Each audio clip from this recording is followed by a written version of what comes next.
Breakup का सबसे worst part क्या होता है कि आप बार बार एक होप लगा कर बैठे होते हो that maybe this is going to work out in the future, maybe this person is going to come back into your life and maybe just maybe you are going to be together. आप पुराने text बार बार read करते हो, आप wait करते हो कि may be सामने से एक टेक्स्ट आएगा एंड सब कुछ सही हो जाएगा, but deep down you know it's over. But how do you still move on when you know that you need to? Hi guys, my name is Richa. I'm a counseling psychologist and a content creator, and today we are going to talk about how you can actually move on psychologically and practically. Alright, let's begin. So the number one thing that you need to do is to feel your pain before you heal your pain. Stop pretending that you are fine. Breakups भी traumatic होते हैं. अगर आपने अपनी एक पूरी life उनके साथ सोच रखी थी, आपने एक फ्यूचर प्लान किया था, you are grieving not just the person but the whole future that you had thought with each other. It activates the same part of your brain which actually activates physical pain. So whatever pain you are experiencing is as real and as valid. आप सिर्फ उनको miss नहीं कर रहे हो, आप उनके good morning text को मिस कर रहे हो, आप वेट कर रहे हो उस कंफर्ट के अराइव होने का जो आपको उस इंसान से मिला करता था, and suddenly all of that is gone, and of course because all of that is gone you are going to miss that. For example, जब आप उनके रिलेटेड कोई भी गाना सुनते हो, जो आप साथ में सुना करते थे या फिर उनको आप डेडिकेट किया करते थे, जब आप वो सुनते हो दोबारा तो आपकी चेस्ट टाइटन हो जाती है, आपको ब्रेथलेस फील होता है, आपको अनकंफर्टेबल फीलिंग आनी शुरू हो जाती है. It's grief.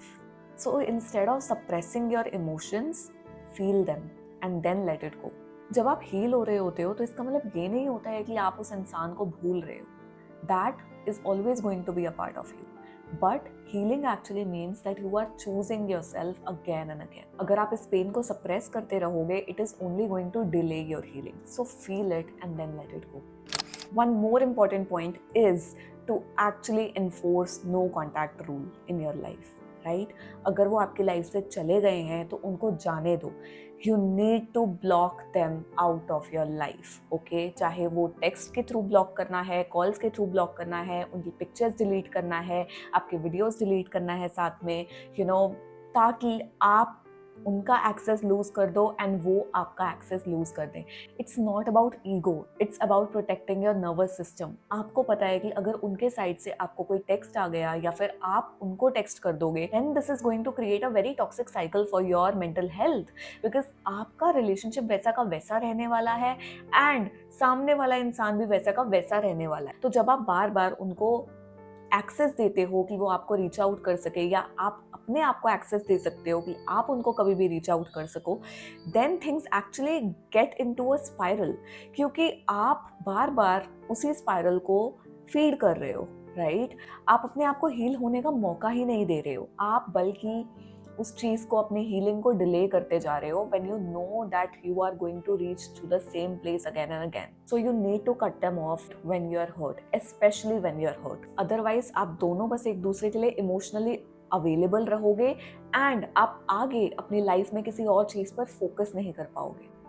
All right, and this one is going to be brutally honest that you need to detach yourself from the fantasy. आपने उस इंसान के बारे में जैसा सोचा था वो इंसान वैसा का वैसा नहीं था. You were thinking about their potential, what they could have been, but not who they really were. Okay? आप सोच रहे थे कि maybe this person is going to change, maybe I'll fix this person, maybe इस person की ये habits change हो जाएंगी, ये develop हो जाएगा, this person will become into a more spiritual or mature self, but that is something that never really happened and जो आगे भी नहीं होना था. हमारे ब्रेन की एक स्पेशल आदत होती है कि हम सारे ड्रामेटिक एंड chaotic मोमेंट्स को ब्लॉक कर देते हैं, जो भी हमारे साथ बुरा हुआ है उसको भूल जाते हैं और ज़्यादातर हम उन चीज़ों को याद करते हैं जो अच्छी थी, जो स्वीट थी, जो लविंग थी.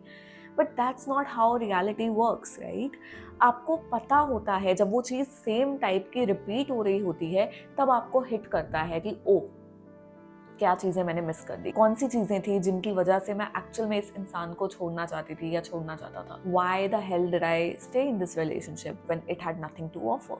तो ये साइकिल जो है ना, ये रिपीट होता रहता है. And when you actually detach yourself from the fantasy of who they could have been, then you actually see who they were and what they were actually never capable of becoming.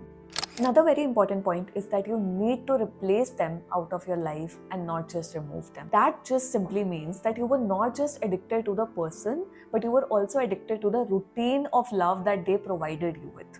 मतलब आप अगर for example रोज़ रात के 11 बजे बात किया करते थे या सुबह आपकी दिन की शुरुआत उनकी बातों से होती थी, you know, maybe 8 a.m. they would send you a good morning text or you would send them a good morning text, and रात को सोने से पहले आप 2-3 घंटे बात किया करते थे, वो एक रूटीन जो आपने फॉर्म कर ली थी उसको भी रिप्लेस करना बहुत इंपॉर्टेंट है. अदरवाइज जब भी 11 बजेंगे you will miss and think of that person because you don't have anything else to do, you don't have anything else to fill that gap. So how can you do that? You can develop a new morning routine जो आपके हिसाब से designed हो. You can take some self care classes, कोई hobbies जो आप pursue करना चाहते थे but because you did not have the time, now you can pursue those hobbies. You can reach out to friends you kind of ghosted when you were dating because they were really your safe space, and you can create a lot of support system around you so that you feel supported during this tough time. जब भी आपको cravings हो उनसे बात करने की तो आप journal कर सकते हो उस time पर and you can let it all out, and you can also start therapy, right? It will really help you understand yourself, your patterns, and how to actually get out of it with additional support.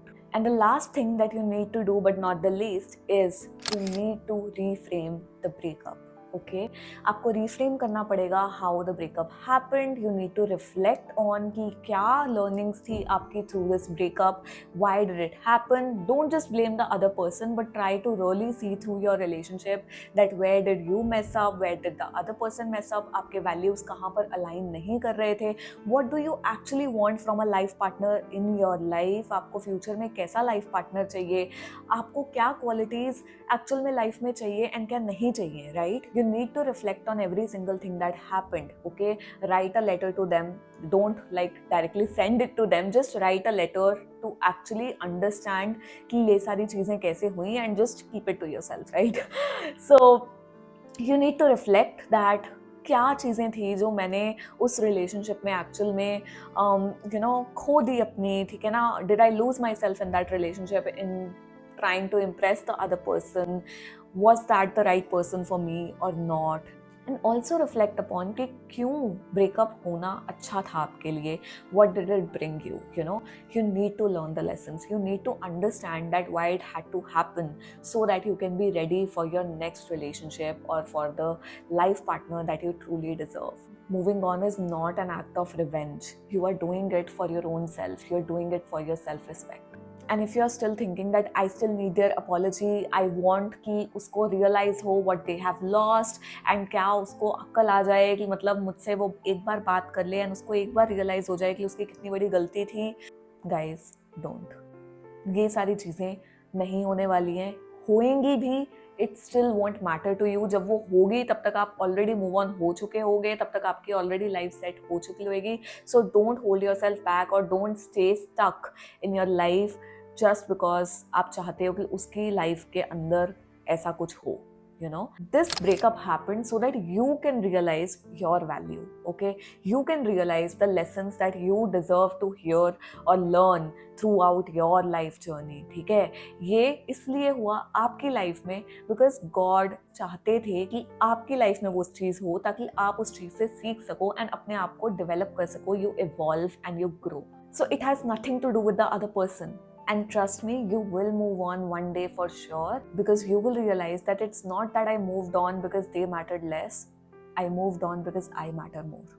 So I really hope that ये tips आपको help करें. Do let me know कि कौन सी tip आपको सबसे helpful लगी. And if you think that you are still stuck in the loop of pain and heartbreak and you really want additional support, you can DM me to book a therapy session. And we'll work together to decode your patterns, process your pain, and build emotional strength together. Alright guys, this is the end of the video. I hope you like it, and if you do like it, subscribe to this channel and share this video with your friends who are still in the moving on process and you want to ease their pain a little bit. And I will see you in the next video. Bye bye, take care.